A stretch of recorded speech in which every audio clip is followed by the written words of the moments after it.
हाँ जी भाई, जय हिंद सभी बच्चों को। तो कैसे हैं आप सभी लोग? बढ़िया होंगे होपफुली।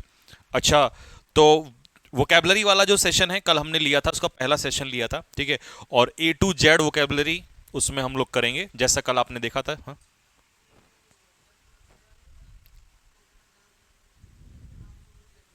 हाँ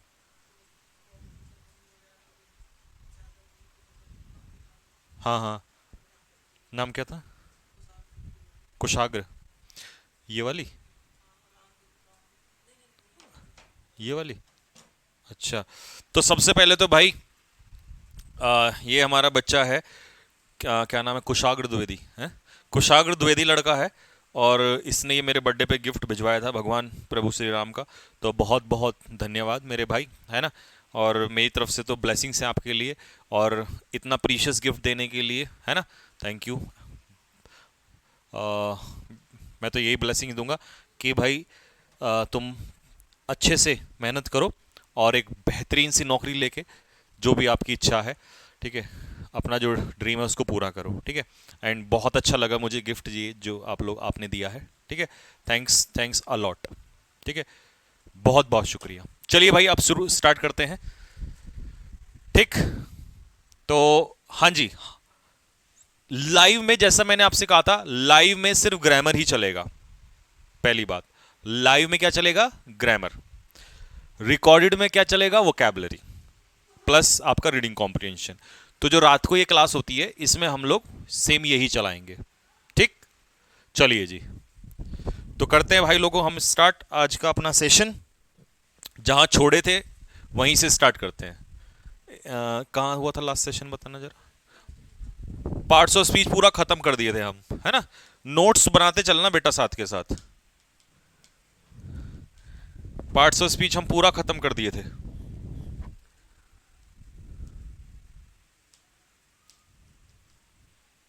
चलो, तो आज हम चलेंगे बच्चों यहां से। ये हो गया था। यहां चले, डिफरेंस बिटवीन ट्रांजिटिव और इंट्रांजिटिव वर्ब। ट्रांजिटिव और इंट्रांजिटिव वर्ब में क्या डिफरेंस होता है, ठीक है। नमस्ते भाई, नमस्ते नमस्ते सभी को। चलिए, सबसे पहले मैं एक बार पढ़ के बता देता हूं आपको, या नहीं, पहले अपने वही पिक्चर मेथड से स्टार्ट करते हैं, पढ़ के बाद में बताएंगे। आइए यहां पर देखिए, अभी हमने क्या पढ़ा कि ट्रांजिटिव और इंट्रांजिटिव वर्ब क्या होती हैं।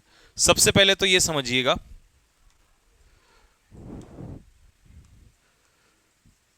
कि यदि किसी वर्ब का ऑब्जेक्ट दिया हो, किसका? वर्ब का।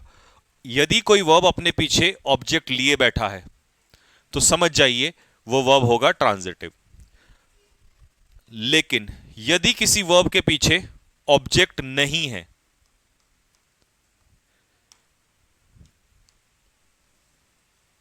तो इसका मतलब है वो वर्ब होगा इंट्रांजिटिव। बस, आया समझ में? फिर से सुन लो। यदि किसी वर्ब का अपना ऑब्जेक्ट है तो वो होगा ट्रांजिटिव, और यदि किसी वर्ब का अपना ऑब्जेक्ट नहीं है तो वो होगा इंट्रांजिटिव। लेकिन मैं आपको ऑब्जेक्ट निकालना सिखाता हूं इसके जस्ट बाद। देखो, आप ऑब्जेक्ट कैसे निकालोगे। जैसे सपोज करो, मैंने कहा I am going to school. पता तुम लोग क्या गड़बड़ करते हो? देखना, ये तुम्हारा डाउट है, क्या गड़बड़ करते हो। तुम इस गोइंग का ऑब्जेक्ट स्कूल को मान लेते हो, जबकि ऐसा नहीं है। देखिए, ऑब्जेक्ट दो तरीके से आता है।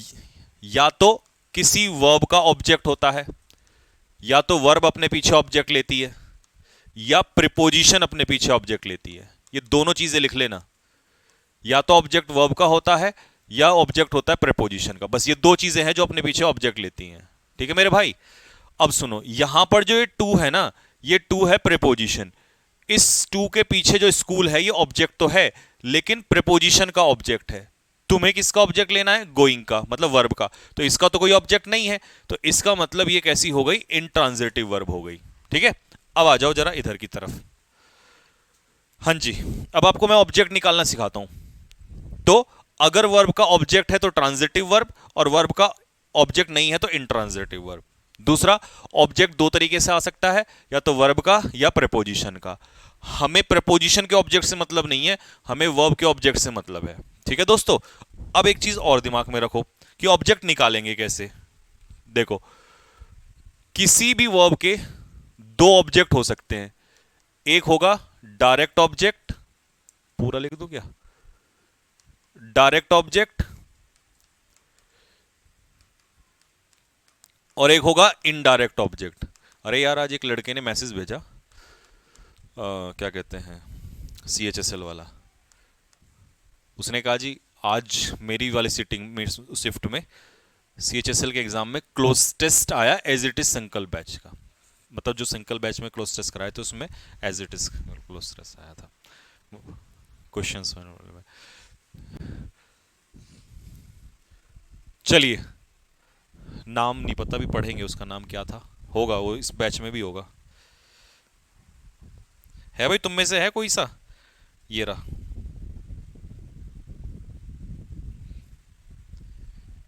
हेलो सर, नमस्ते।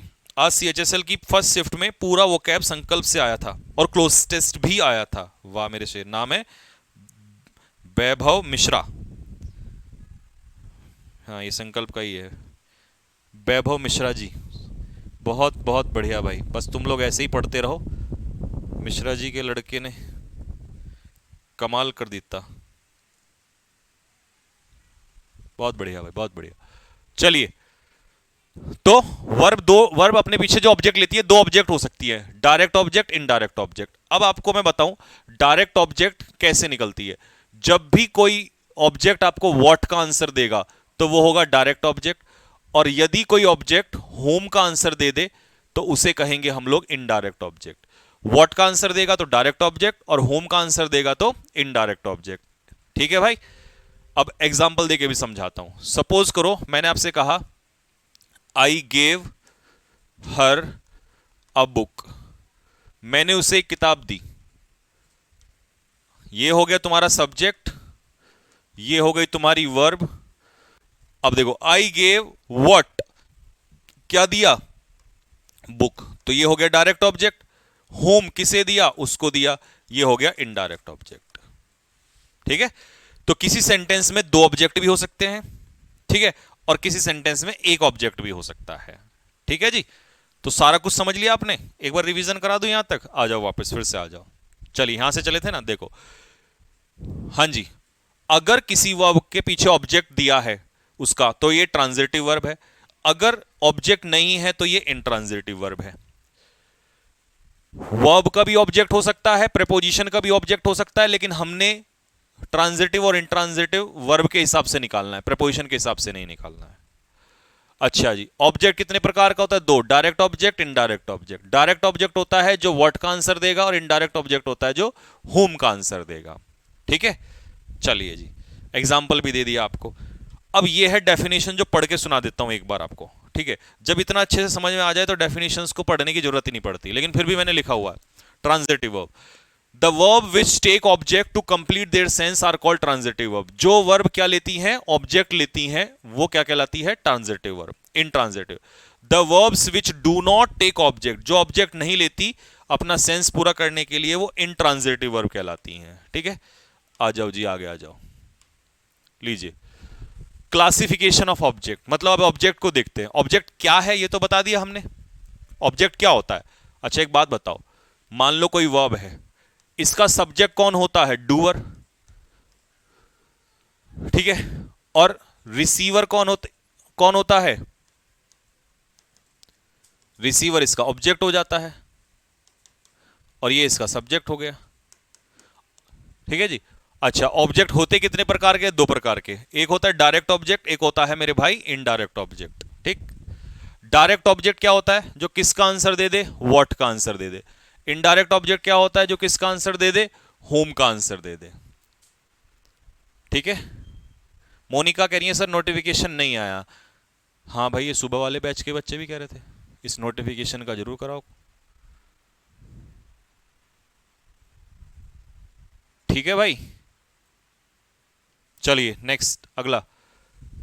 पहला, Ram bought a necklace for his wife. सबसे पहले इसमें सब्जेक्ट कौन है? राम। बॉट क्या है? वर्ब। राम ने खरीदा, क्या खरीदा? वॉट? नेकलेस। तो ये हो गया डायरेक्ट ऑब्जेक्ट। किसके लिए खरीदा? वाइफ के लिए। ये हो गया आपका इनडायरेक्ट ऑब्जेक्ट। ठीक है। माई ग्रैंड मा सब्जेक्ट, टेल्स वर्ब। चाहो तो अपने नोट्स में ऐसे लिख सकते हो जैसे मैं लिख रहा हूं। टेल्स व्हाट, क्या बताया? स्टोरीज। ये हो गया डायरेक्ट ऑब्जेक्ट। किसको बताया? मी। ये हो गया इनडायरेक्ट ऑब्जेक्ट। ठीक है। आई लाइक, आई हो गया सब्जेक्ट, ये हो गया वर्ब। व्हाट? मैंगोज। तो व्हाट का आंसर देगा तो डायरेक्ट ऑब्जेक्ट। हेल्प, हेल्प हो गई वर्ब। होम, किसकी मदद करनी है? हमारी। तो ये हो गया आपका इनडायरेक्ट ऑब्जेक्ट। ठीक है मेरे भाई।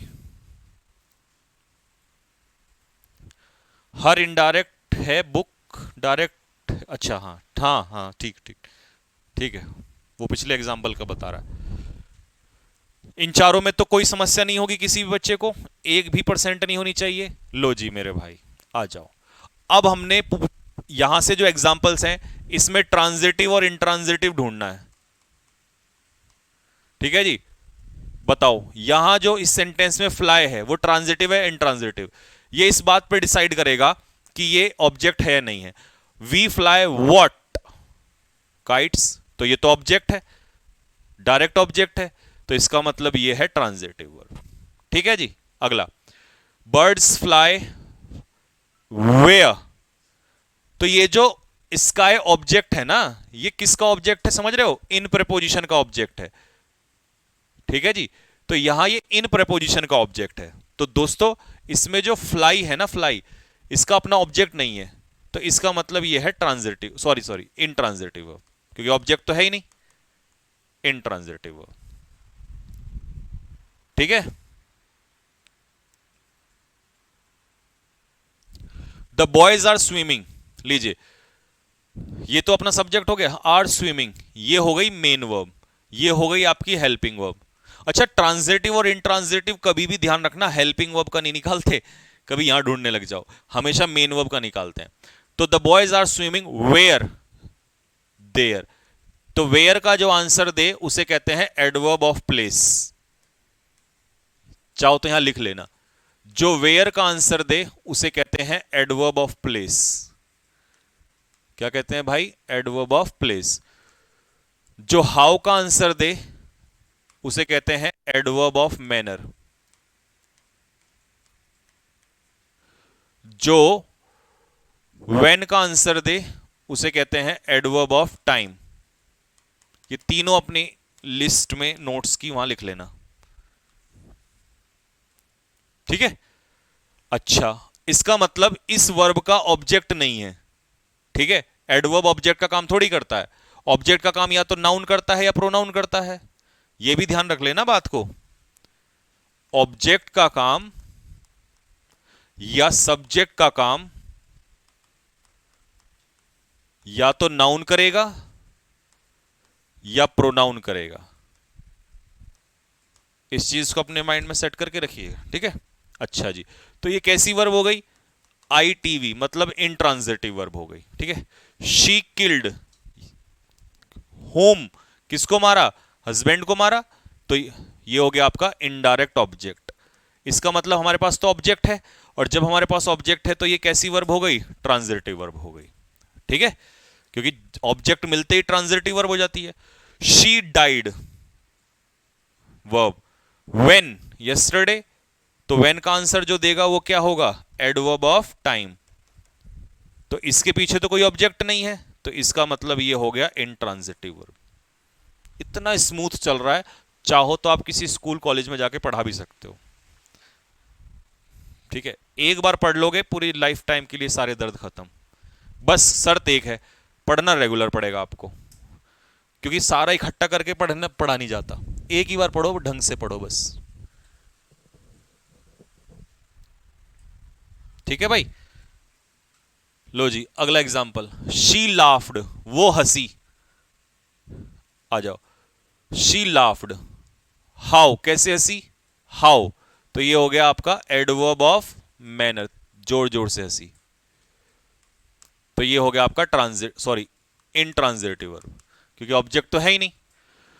शी लाफ्ड, फिर से वो हंसी, होम किसके ऊपर, एट मी, तो ये ऑब्जेक्ट का काम कर रहा है, इसके ऑब्जेक्ट का।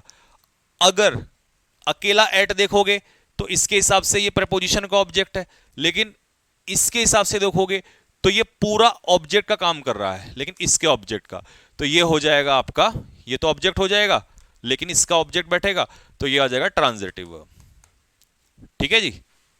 अगला, द विंडो ओपनड। अब विंडो तो यहां क्या हो गया, सब्जेक्ट, ओपनड क्या हो गई, वर्ब, और पीछे तो कुछ है ही नहीं, तो इसका मतलब ये हो गया इंट्रांजिटिव वर्ब, ऑब्जेक्ट ही नहीं है इसका। इस बार शी हो गया हमारा सब्जेक्ट, ओपनड हो गया हमारा वर्ब, और विंडो ऑब्जेक्ट का काम कर रहा है। शी ओपनड व्हाट, यहां पर विंडो सब्जेक्ट था, यहां पर ये ऑब्जेक्ट का काम कर रहा है, तो इसका मतलब ये ट्रांजिटिव वर्ब हो गया। ठीक है, यहां पर ओपन इंट्रांजिटिव है, यहां पर ये ट्रांजिटिव है। आई लव, लव हो गई, आई हो गया सब्जेक्ट, लव हो गई वर्ब, होम किसको प्यार कर रहा है, आलिया भट्ट को, तो ये हो गया आपका, मिल गया ना ऑब्जेक्ट।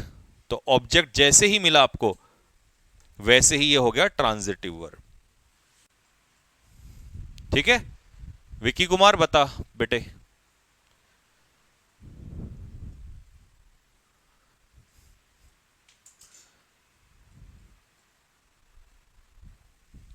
ले भाई, the teacher is teaching English, बताओ, टीचर हो गया सब्जेक्ट, ये हो गई हेल्पिंग वर्ब, हेल्पिंग वर्ब से हमें कोई मतलब नहीं है, ये हो गई मेन वर्ब, व्हाट क्या पढ़ा रहे हैं, ऑब्जेक्ट, और ये हो गया आपका ट्रांजिटिव वर्ब, क्योंकि इसका ऑब्जेक्ट तो मिल गया हमें।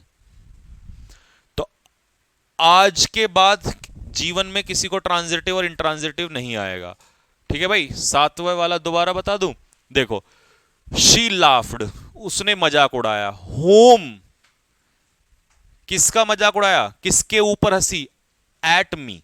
ठीक है, तो एट मी ऑब्जेक्ट का काम करेगा, ठीक है, लेकिन लाफ के ऑब्जेक्ट का काम करेगा, अकेला मी नहीं, क्योंकि एट भी साथ में है, तो ये पूरा इसके ऑब्जेक्ट का काम कर रहा है। अगर सिर्फ मी देखोगे तो वो प्रेपोजिशन का ऑब्जेक्ट है, लेकिन अगर इसको देखोगे तो ये इसका ऑब्जेक्ट बैठेगा, तो ये ऑब्जेक्ट का ही काम करेगा। ठीक है, अच्छा यार, ये इतनी काम की बात है, सच में इतनी काम की बात है कि इससे एक चैप्टर डिसाइड होगा अगला, एक्टिव पैसिव। देखो क्या है, we make passive voice of transitive verb, बहुत काम की बात है। ठीक है, यहीं ले लेता हूं इस काम की बात को। देखो देखो, सपोज करो मैंने एक सेंटेंस कहा, I M swimming in the river. ठीक है, मैं नदी में तैर रहा हूं। ठीक, अब यहां पर जो ये है ना स्विमिंग जो वर्ब है, इन द रिवर किसका आंसर दे रहा, वेयर का, मैं कहां तैर रहा हूं, वेयर इन द रिवर, तो ये एडवर्ब का काम कर रहा है एक तरीके से।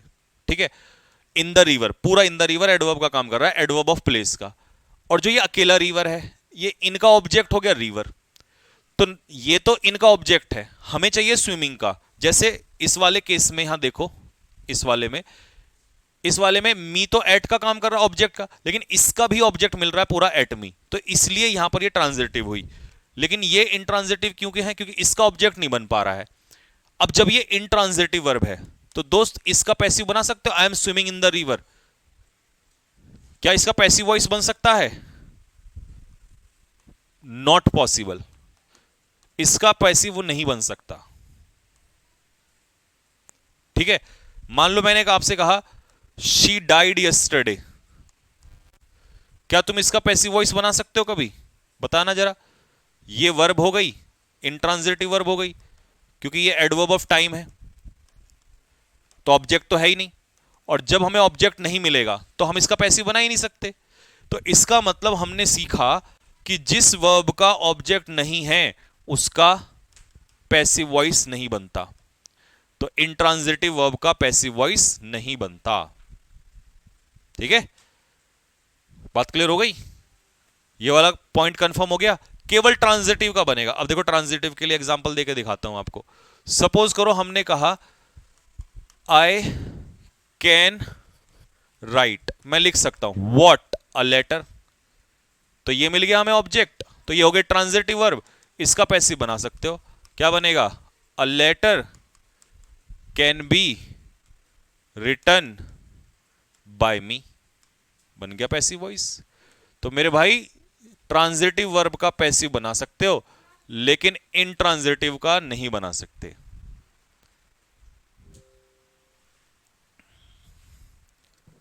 ठीक है,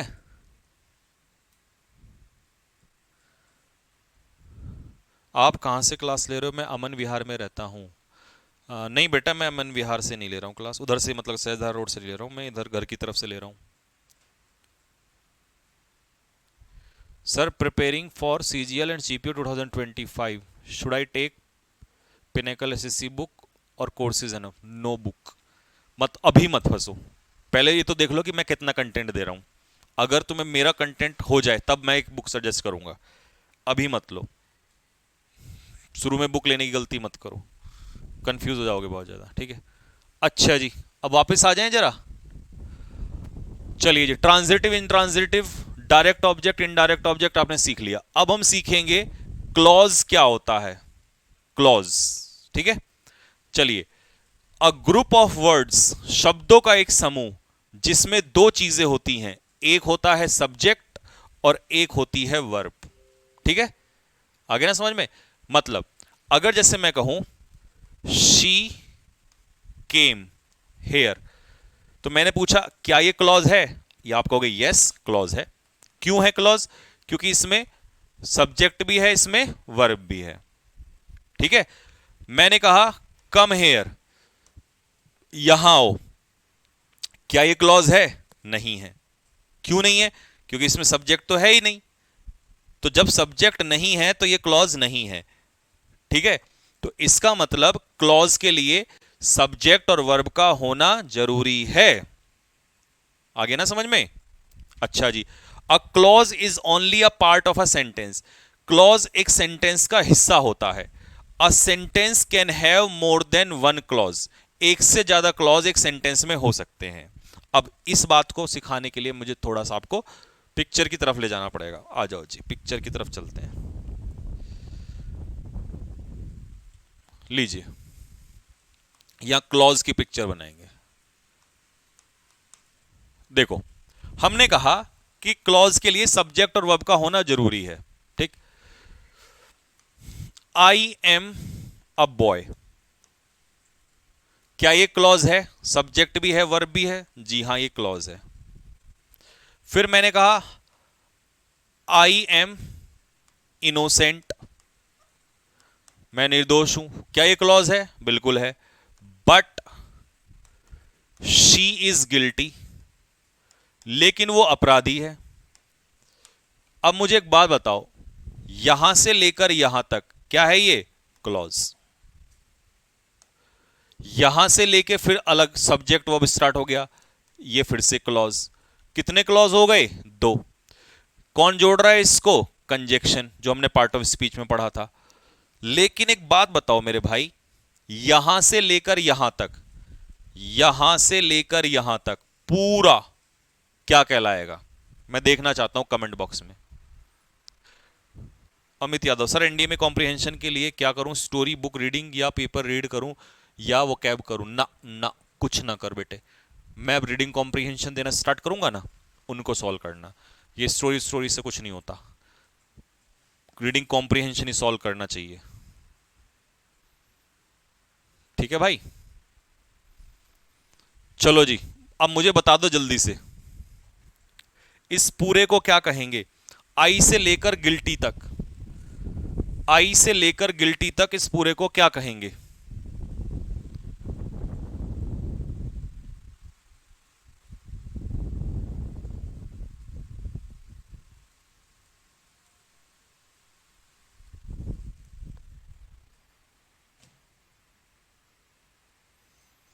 लीजिए भाई, यहां से लेकर यहां तक इस पूरे को सेंटेंस कहेंगे। क्या कहेंगे मेरे दोस्त? सेंटेंस कहेंगे। क्यों कहेंगे? सुनो ध्यान से।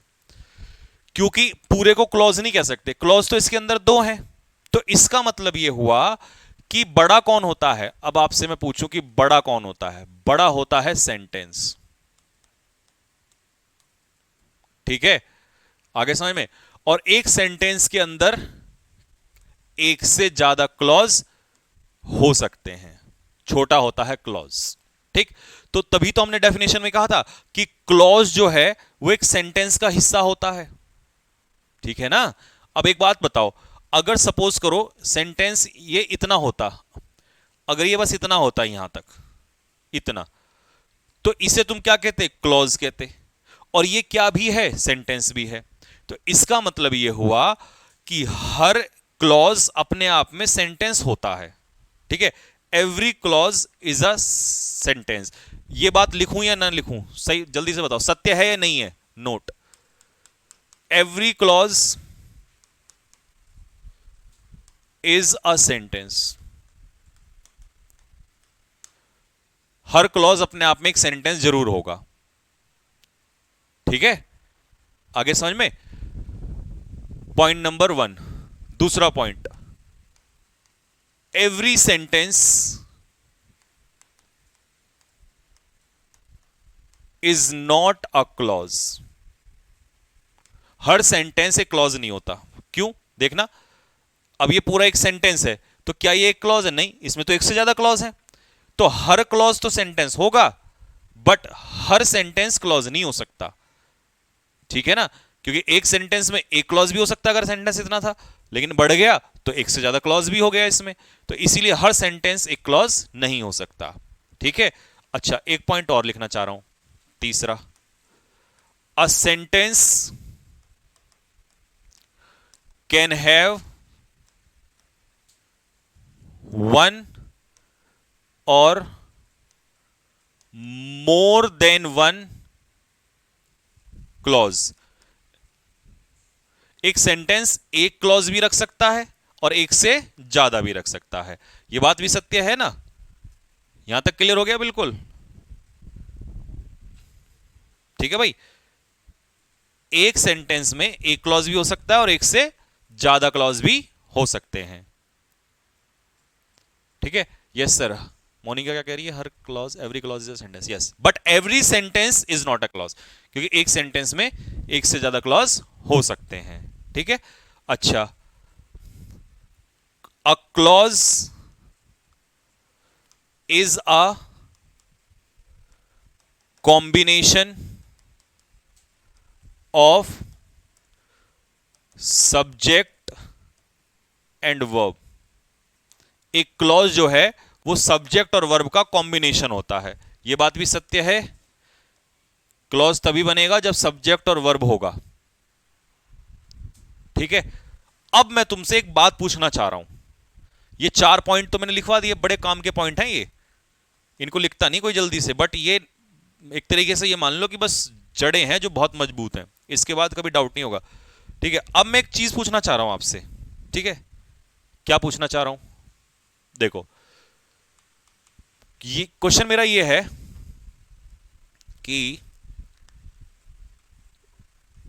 गो देयर, वहां जाओ, क्लॉज, वर्ड,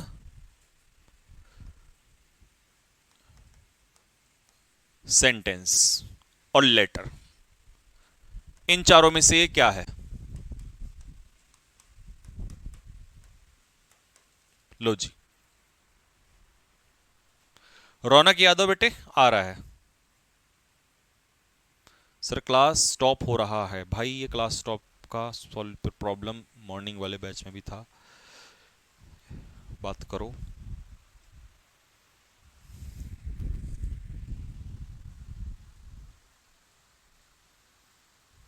मैं मैसेज डाल देता हूँ ग्रुप में।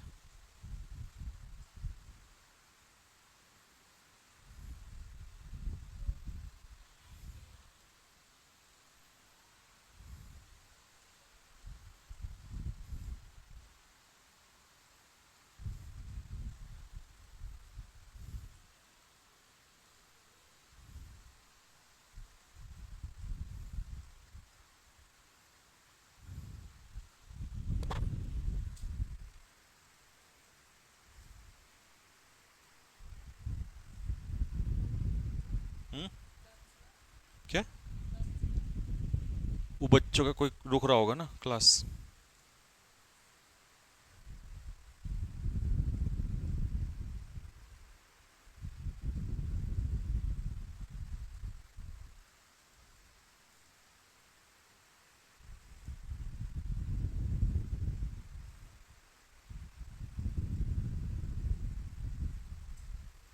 बच्चों एक सेकंड में आपका मैसेज डाल रहा हूँ जरा, है ना।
चलिए मैंने आपकी प्रॉब्लम को डाल दिया इसमें ना,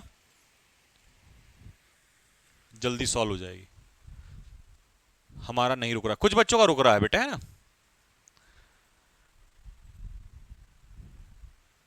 चलिए आंसर बताइए बेटा इसका।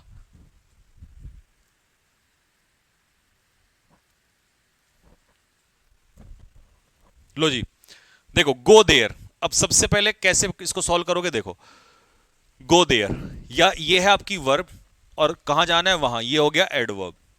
इसमें ना सब्जेक्ट है ना ऑब्जेक्ट है, ठीक है। जब सब्जेक्ट ऑब्जेक्ट नहीं है तो ये क्लॉज नहीं है। दूसरा, वर्ड नहीं है क्योंकि एक से ज्यादा वर्ड है, ठीक है। लेटर नहीं है क्योंकि लेटर से तो वर्ड बनता है, तो ये क्या है, सेंटेंस है, ठीक है। और ये कौन सा सेंटेंस है, इंपेरेटिव सेंटेंस है, क्योंकि इंपेरेटिव सेंटेंस किससे स्टार्ट होते हैं, हेल्प सॉरी मेन वर्ब से स्टार्ट होते हैं। गो देयर, कम हेयर, इसमें भी सब्जेक्ट नहीं है, ठीक है। रन फास्ट, ईट स्लोली, ये इंपेरेटिव सेंटेंस है, इसमें सब्जेक्ट नहीं होता, ठीक है मेरे भाई। लेकिन क्लॉज में सब्जेक्ट प्लस वर्ब का होना जरूरी है। तो ये आपको बात बिल्कुल क्लियर हो गई होगी, ये नोट्स में बाद में लिख लेना, ठीक है। अच्छा जी, चलो इसमें मुझे फटाफट बताओ जल्दी से, कितने क्लॉज हैं इस सेंटेंस के अंदर, कितने क्लॉज हैं।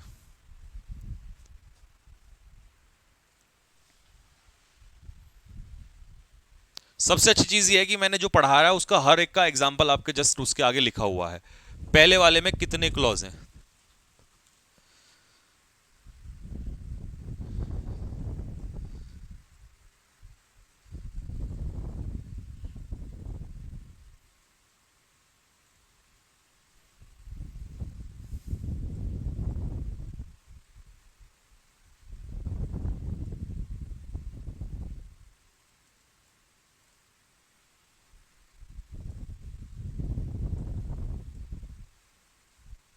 हाँ जी बाबू बताइए। द थीफ डिनाइड, तो इसका मतलब ये हुआ कि ये वाला जो हिस्सा है, द थीफ डिनाइड, देखो इससे आपको इतनी मदद मिलती है कि आगे चल के एरर्स में सब डाउट सॉल्व हो जाएंगे आपके। ये हो गया आपका C1 क्योंकि सब्जेक्ट प्लस वर्ब। फिर कंजेक्शन आ गया यहां पर दैट जोड़ने के लिए। फिर आ गया he was present on the spot of the murder, ठीक है। ये कितना हो गया आपका, क्लॉज 2, ठीक है। और ये क्लॉज 1। तो इस सेंटेंस में कितने क्लॉज हुए, 2। सेंटेंस तो एक ही होगा लेकिन क्लॉज होंगे 2, ठीक। अगला दूसरे वाले में राम टोल्ड मी, ये हो गया आपका क्लॉज 1, बात समझ में आ गई। दूसरा आई हैड वर्कड हार्ड, ये हो गया क्लॉज 2। और आई वुड हैव पास्ड, ये हो गया क्लॉज 3। तो कितने क्लॉज हुए इसके अंदर? 3। और सेंटेंस कितना होगा? 1। तो एक सेंटेंस में 2 क्लॉज भी हो सकते हैं, 3 क्लॉज भी हो सकते हैं। ठीक है।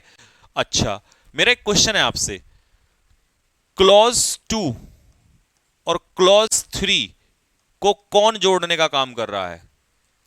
क्लॉज 2 और क्लॉज 3 को कौन जोड़ने का काम कर रहा है?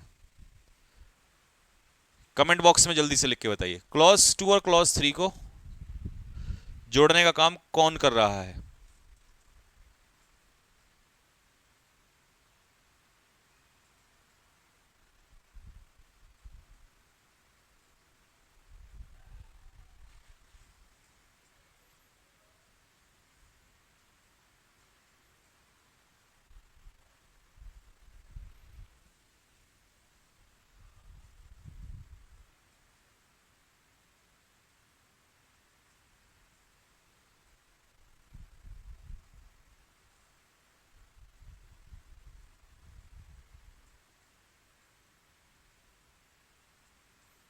चलिए जी, तो मेरे भाई क्लॉज 2 और क्लॉज 3 को जोड़ने का, जो क्लॉज 2 और क्लॉज 3 को जो जोड़ने का काम कर रहा है, वो काम कर रहा है कौन? इफ। ठीक है जी। तो क्लॉज 2 और क्लॉज 3 को कौन जोड़ रहा है? इफ। अच्छा, अब क्लॉज 2 क्लॉज 3 को क्लॉज 1 से जोड़ने का काम कौन कर रहा है, ये बताइए। इनको आपस में जोड़ने का काम कौन कर रहा है? ठीक है, ये तो इतना अलग हो गया कि यदि मैंने मेहनत की होती तो मैं पास हो गया होता। तो क्लॉज 1 को इधर से कौन जोड़ रहा है? दैट। तो इसलिए यह डाउट भी क्लियर हो गया कि हाँ, 2 कंजक्शन क्यों आए हैं आपको। ठीक है। अच्छा जी, अब मुझे बताइए, राधा आस्क्ड कृष्णा, ये हो गया आपका क्लॉज 1। ही लव्ड हर, ये हो गया आपका क्लॉज 2। और ये हो गया इन दोनों को जोड़ने वाला कंजक्शन। ठीक है, इन दोनों को जोड़ने वाला कंजक्शन। लीजिए भाई, अब आगे बढ़ते हैं। After we had finished breakfast, जब हमने ब्रेकफास्ट को फिनिश कर लिया, तो ये हो गया आपका clause 1। We watched a film on the video, we watched a film on the video, ये हो गया आपका क्लॉज 2। और इनको जोड़ने का काम कौन कर रहा है? कंजक्शन। ठीक है। आफ्टर। रवि एट पास्ता, ये हो गया क्लॉज 1, क्योंकि वो हंग्री था, सब्जेक्ट प्लस वर्ब, ये हो गया क्लॉज 2। और इनको जोड़ने का काम कौन कर रहा है? कंजक्शन। तो आज के बाद मुझे नहीं लगता एक भी स्टूडेंट ऐसा होगा जो ये भूल जाएगा कि क्लॉज क्या होता है। ठीक है, फिर से बता दे लास्ट में चलते चलते कि क्लॉज होता है सब्जेक्ट और वर्ब का मिलन। सब्जेक्ट और वर्ब का होना जरूरी है, दिस इज कॉल्ड क्लॉज। ठीक है, आगे बात समझ में सभी को? लो जी, अब आते हैं आगे चल के क्लॉज के बाद सेंटेंस पे। सेंटेंस क्या होता है? तो सेंटेंस क्या है? एक शब्दों का समूह है जिसमें कंप्लीट सेंस आती है। मतलब ग्रुप ऑफ वर्ड्स, शब्दों का एक समूह होता है जिसमें क्या आती है? एक कंप्लीट सेंस आती है। ठीक है, शब्दों का एक समूह जिसमें एक कंप्लीट सेंस आती है। लेकिन शब्दों का समूह तो क्लॉज भी था, बट फर्क सुनो क्या है। देखो, जैसे मैंने कहा राम वर्क्स हार्ड, तो ये एक शब्दों का समूह है। आगे समझ में? तो अगर मैं पूछूं आपसे कि ये क्लॉज है, तो आप कहोगे यस क्लॉज है। मैं कहूं आपसे ये सेंटेंस है, तो आप कहोगे सेंटेंस है। बात क्लियर हो गई? अच्छा जी, दूसरा, मैंने कहा आपसे गो देयर, वहां जाओ, पूछा कि भाई ये क्लॉज है। मैंने कहा कि क्या ये क्लॉज है, तो आपने कहा नहीं जी, क्लॉज कैसे हो जाएगा? क्लॉज के लिए तो सब्जेक्ट प्लस वर्ब चाहिए। तो मैंने कहा क्या ये सेंटेंस है, तो आपने कहा हाँ जी सेंटेंस तो है, क्योंकि हर सेंटेंस को सब्जेक्ट प्लस वर्ब की जरूरत नहीं होती है, तो ये इंपेरेटिव सेंटेंस है। आगे ना समझ में? तो मेरे भाई क्लॉज तो तभी होगा जब सब्जेक्ट प्लस वर्ब होगा। ठीक है, तो शब्दों का समूह ये भी है और शब्दों का समूह ये भी है। तो फर्क नजर आ गया? क्लॉज ने तो कसम खा रखी है कि मुझे तो सब्जेक्ट और वर्ब चाहिए, सेंटेंस कह रहा है कि मुझे सब्जेक्ट और वर्ब दे दोगे तब भी ठीक है और नहीं भी दोगे तब भी ठीक है। ठीक है, तो अब आपको सेंटेंस में और क्लॉज में फर्क समझ में आ गया होगा। ठीक, चलो जी आगे बढ़ते हैं। अच्छा, तो सेंटेंस होते कितने प्रकार के हैं? 5 टाइप के। Assertive sentence, interrogative sentence, imperative sentence, optative sentence और एक्सक्लेमेटरी सेंटेंस। ठीक है, इन पांचों को एक एक करके पढ़ना स्टार्ट करते हैं।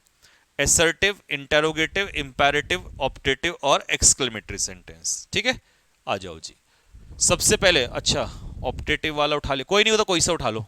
सबसे पहले हमने उठाया है ऑप्टेटिव सेंटेंस। ठीक है, आ जाओ। द सेंटेंसेस दैट एक्सप्रेस, जो सेंटेंस एक्सप्रेस करते हैं क्या? ब्लेसिंग्स, आशीर्वाद, प्रेयर, प्रार्थना, विश, इच्छा, कर्स, श्राप। ठीक है जी, तो जिन सेंटेंस से ये सब चीजें दिखाई देती हो उन्हें हम कहते हैं ऑप्टेटिव सेंटेंस। ठीक है, यानी कि ऐसा कोई भी सेंटेंस जो ये शो करता हो कि आप उसमें या तो किसी के लिए कोई विश कर रहे हैं, या सपोज करिए आप किसी को कोई श्राप दे रहे हैं, या आप किसी के लिए कोई प्रेयर कर रहे हैं, तो उस सेंटेंस को कहेंगे ऑप्टेटिव सेंटेंस। ठीक है, जैसे कि मे गॉड ब्लेस यू, आप यहां पर किसी को आशीर्वाद दे रहे हैं, तो ये हो गया आपका ऑप्टेटिव सेंटेंस। ठीक है, दूसरा, may you pass the exam, ये माई लिख दिया गलती से, मे होगा यहां पर MAY। May you pass the exam with flying colours, अच्छे नंबरों से आप किसी के लिए कामना कर रहे हैं। ठीक है, wish you a happy married life, तो आप किसी को आशीर्वाद दे रहे हैं कि भाई कि आप की लाइफ जो है वो मैरिड लाइफ अच्छी रहे। लॉन्ग लिव राहुल गांधी, तो ये आप प्रार्थना कर रहे हैं किसी के लिए। ठीक है, गो टू हेल, श्राप दे रहे हैं, कर्ज कर रहे हैं आप किसी को। मे यू डाई सून, ये भी आप किसी को क्या कर रहे हैं? श्राप दे रहे हैं। ठीक है, तो बिल्कुल आसान है, समझ में आ गया सभी को क्या होते हैं ऑप्टेटिव सेंटेंसेस।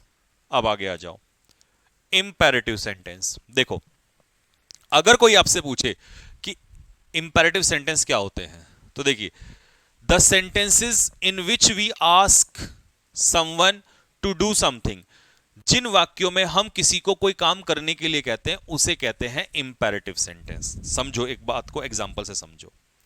मान लो मैंने कहा आपसे Ram goes to school, Ram school जाता है, और फिर मैंने कहा गो टू स्कूल, स्कूल जाओ। तो यहां पर आप किसी को कोई काम करने के लिए कह रहे हैं। यहां पर राम को काम करने के लिए नहीं कहा जा रहा है, यहां पर उसका एक स्टेटमेंट दिया जा रहा है, उसके एक्शन के बारे में बताया जा रहा है। तो जब कोई आप स्टेटमेंट देते हैं तो वो असर्टिव सेंटेंस होता है। लेकिन जब आप किसी को कोई काम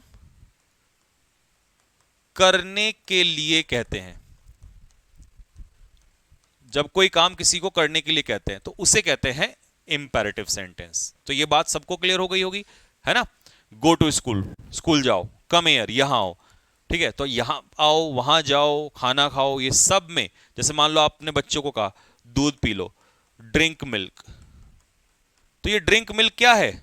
इंपेरेटिव सेंटेंस है, क्योंकि आप किसी को कोई काम करने के लिए कह रहे हैं, है ना? तो ये हो गया आपका इंपेरेटिव सेंटेंस। Imperative sentence. अब कहने का तरीका कुछ भी हो सकता है, ऑर्डर भी हो सकता है, कमांड भी हो सकता है, प्यार से रिक्वेस्ट भी हो सकता है। तो इसकी दूसरी डेफिनेशन है कि the sentences that express order, जिन सेंटेंस में हम किसी को ऑर्डर देते हैं, एडवाइस सलाह देते हैं, वार्निंग चेतावनी देते हैं, किसी को रिक्वेस्ट करते हैं, देते हैं, प्रोहिबिशन मना करते हैं, कमांड, है ना, तो उन्हीं को हम कहेंगे इंपेरेटिव सेंटेंस। तो देखिए, आप किसी को कोई काम करने के लिए कहते हैं, और उस काम करने का तरीका वार्निंग भी हो सकता है, एडवाइस भी हो सकता है, रिक्वेस्ट भी हो सकता है, प्रोहिबिशन भी हो सकता है, कमांड भी हो सकता है, कुछ भी हो सकता है। ठीक है, तो दोनों डेफिनेशन काम करेंगी, आप कोई सा भी ले सकते हो। लो जी, पहला एग्जांपल, वॉक केयरफुली। तो यहां पर अगर मैं कहूं कि ही वॉक्स केयरफुली, वो ध्यान से चलता है, तो ये किसी को कोई काम करने के लिए नहीं कह रहे हैं, वो तो आप स्टेटमेंट दे रहे हैं। लेकिन यहां आपने कहा ए ध्यान से चलो, ठीक है, तो ये हो गया आपका imperative sentence. Do not smoke here, यहां धूम्रपान मत करो, imperative sentence. Keep your surroundings clean, अपना वातावरण जो है वो साफ रखो, imperative sentence. Save girl child, बेटी बचाओ, इंपेरेटिव। गो अवे, यहां से जाओ, इंपेरेटिव सेंटेंस। हर सेंटेंस में आप किसी को कोई ना कोई काम करने के लिए कह रहे हैं, ठीक है। काइंडली हेल्प मी, मेरी सहायता करो, इंपेरेटिव सेंटेंस। खुश रहो, imperative sentence. Stand at ease, आराम से खड़े हो जाओ। डू नॉट गो देयर, वहां मत जाओ। ये क्या है? सारे इंपेरेटिव सेंटेंस, ठीक है। टेक मेडिसिन ऑन टाइम, समय पर दवाई लो, imperative sentence. Look up to का मतलब क्या होता है? रेस्पेक्ट, तो रेस्पेक्ट योर एल्डर्स, अपने बड़ों का सम्मान करो। लुक इनटू दिस मर्डर, क्या होता है लुक इनटू? इन्वेस्टिगेट, इस मर्डर में छानबीन करो। रन फास्ट, तेज दौड़ो। ईट लेस, नहीं सॉरी कम खाओ, लेस नहीं तो योर टमी, टमी होता है पेट, तुम्हारा पेट क्या हो जाएगा? अपसेट, मतलब खराब हो जाएगा। तो आप किसी को सलाह तो दे रहे हैं कि भैया ईट लेस, कम खाओ, तो आप किसी को कोई काम करने के लिए कह रहे हैं कि कम खाओ, ठीक है। तो ये हो गया आपका इंपेरेटिव सेंटेंस, ठीक है। अच्छा, ये तो इसकी पूरी डेफिनेशन, मतलब पूरा सेंटेंस है कि कम खाओ, तुम्हारा पेट खराब हो जाएगा। और इसी के आगे लिखा है you have put on weight, तो पुट ऑन वेट का मतलब होता है वजन बढ़ना। यू आर प्लम्पी, अच्छा ये मैंने एक्स्ट्रा सेंटेंस में लिख दिया था, you are plumpy chubby corpulent, तुम मोटे हो, गोलमटोल हो, कॉर्पुलेंट हो, बात एक ही है। ये तीनों आपस में एक दूसरे के क्या हैं? सिनोनियम है, ठीक है। चलिए अगला है इसके बाद एक्सक्लेमेटरी सेंटेंस। कोई आपसे पूछे एक्सक्लेमेटरी सेंटेंस क्या होता है, तो देखिए एन एक्सक्लेमेटरी सेंटेंस, एक एक्सक्लेमेटरी सेंटेंस वो सेंटेंस होता है जिसमें हम क्या एक्सप्रेस करते हैं? इमोशंस, जैसे कि सरप्राइज, आश्चर्य, खुशी, गुस्सा, एक्साइटमेंट, ठीक है। तो इमोशंस, सडन इमोशंस, और लास्ट में एक्सक्लेमेटरी मार्क लग जाता है, तो इन्हीं को कहते हैं विस्मयादि बोधक, यानी कि एक्सक्लेमेटरी सेंटेंसेस, ठीक है। लो जी, how beautiful the rain is, तो ये आपके इमोशंस आ रहे हैं, ठीक है। आप किसी के लिए प्रेज कर रहे हो। व्हाट नॉनसेंस, क्या बकवास है ये।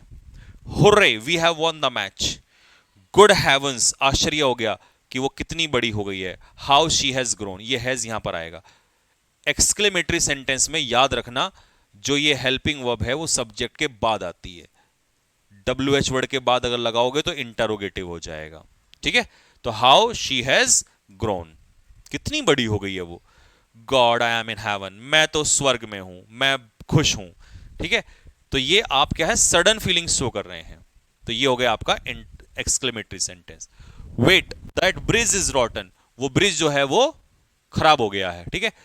ओ my god, would you stop here, यहां रुकोगे तुम, ये भी सडन एक्सप्रेशन है। Hey no smoking, no smoking here, इन हट जाएगा यहां से, नो स्मोकिंग हेयर, यहां कोई धूम्रपान नहीं करोगे आप, ठीक है। तो ये क्या है? आप किसी के लिए सडन फीलिंग्स रिप्रेजेंट कर रहे हैं।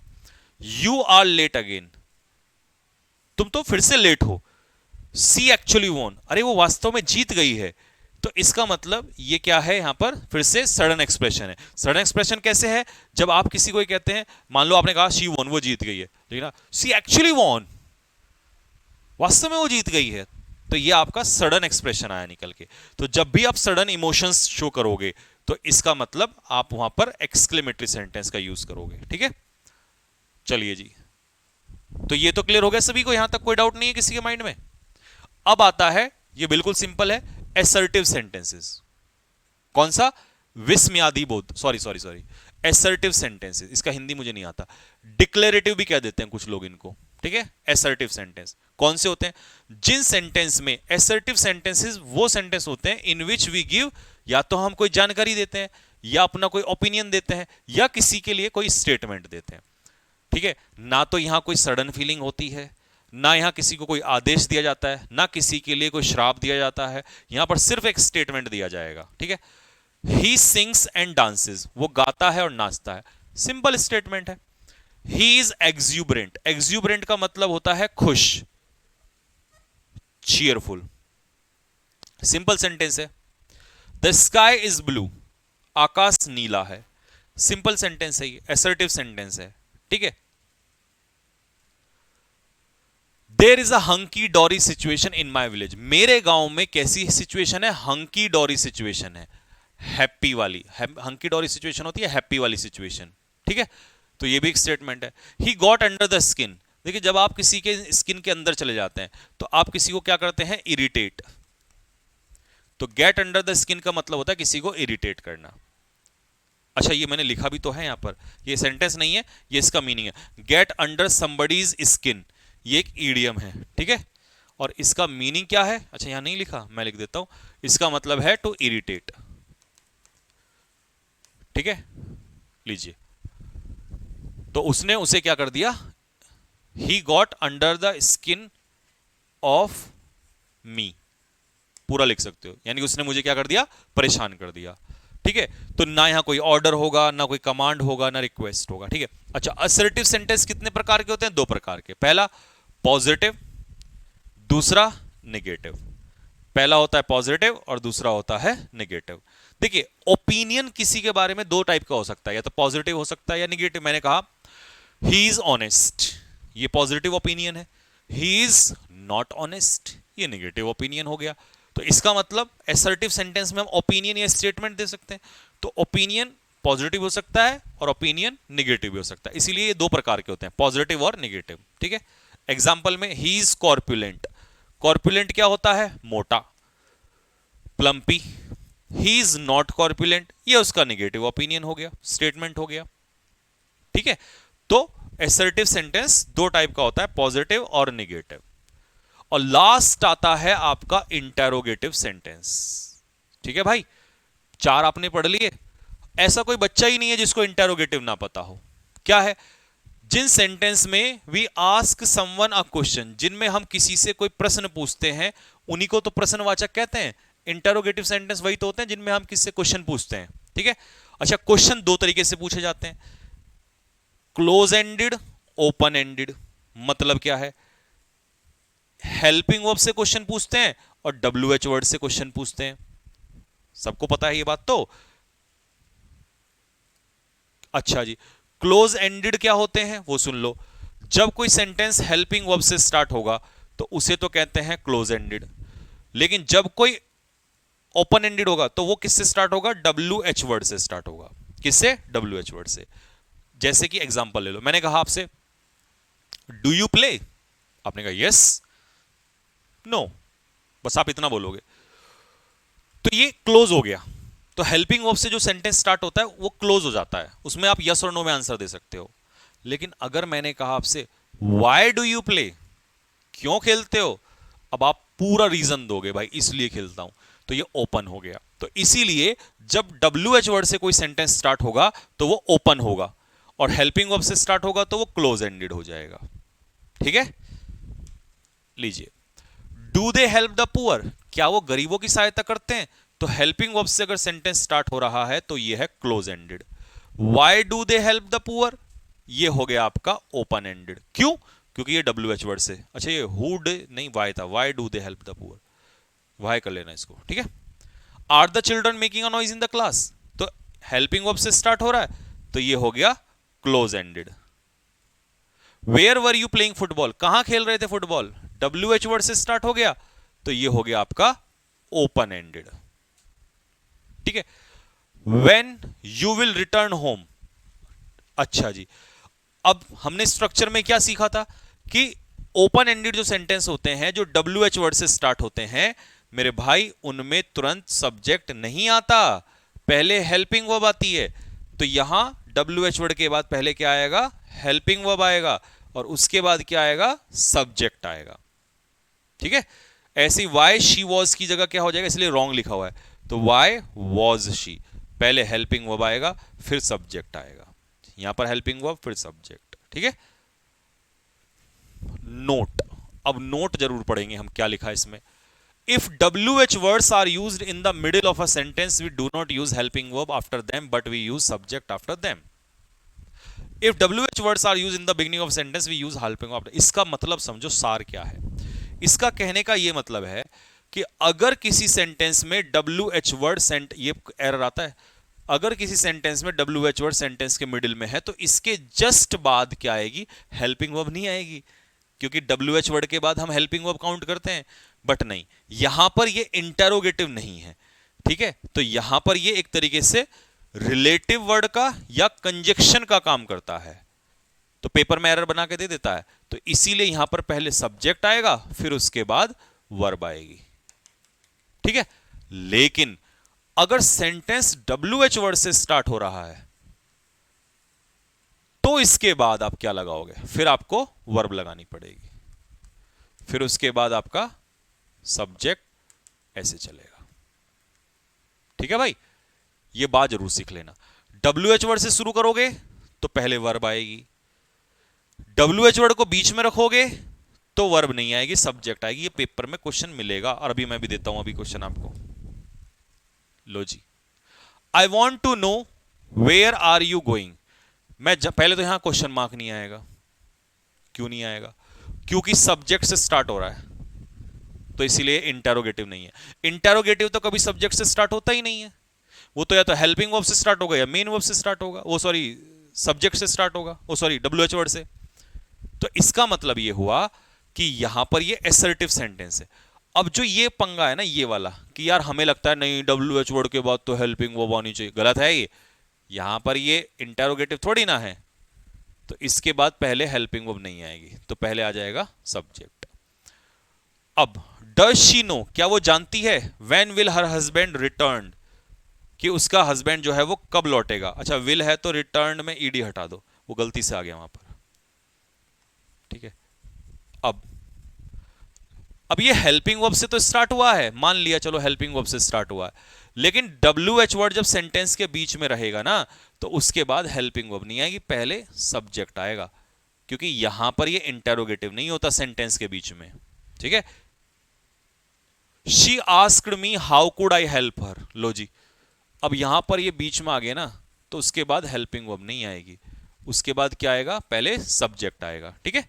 The teacher asked the student when would. लो जी, फिर से आ गया ये व्हेन, तो इस व्हेन के बाद ये वुड हट जाएगा, तो व्हेन के बाद क्या आएगा, पहले सब्जेक्ट आएगा। देख रहे हो एक एक बात के लिए कितने एग्जांपल दिए हुए हैं, तो मतलब माइंड में सेट हो जाना चाहिए। The traveller inquired of me when, ये रहा व्हेन बीच में, तो इसके बाद वुड का यूज नहीं होगा, ये रहा व्हेन, तो इसके बाद पहले क्या आएगा, सब्जेक्ट आएगा, ठीक। She asked me what was my name, उसने मुझसे पूछा, फुल स्टॉप। फुल स्टॉप क्यों लगाया, सब्जेक्ट से स्टार्ट हो रहा है। ये जो व्हाट है ना, इसके बाद वॉज नहीं आएगा पहले, तो व्हाट माय नेम वॉज, ऐसे बनेगा। तो हमने यहां से कंफर्म कर लिया कि जब WH वर्ड सेंटेंस के, वापस आ जाओ जरा, यहां आ जाओ, कि जब WH वर्ड सेंटेंस के बीच में होगा तो पहले कौन आएगा दोस्त, सब्जेक्ट आएगा। कौन आएगा, सब्जेक्ट। ये बात दिमाग में ना घोल के पी जाओ, पहले सब्जेक्ट आएगा, वर्ब बाद में आएगी, ठीक है। लेकिन अगर WH वर्ड से शुरू करोगे तो पहले वर्ब आएगी, बाद में सब्जेक्ट आएगा, उल्टा हो जाएगा, ठीक है। तो ये आज के नोट्स में बस इतना ही था, खत्म हो गया ये आपका, यानी कि इंटेरोगेटिव मतलब आज हमने सेंटेंसेस भी पूरा कर लिया है, ठीक है।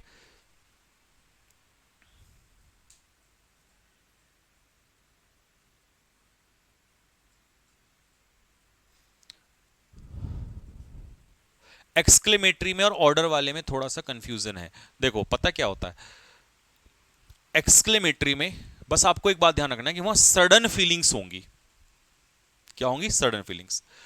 ऑर्डर कमांड वाले में सडन फीलिंग्स नहीं होती है, वहां सिर्फ आप किसी को कोई काम करने के लिए कह दोगे।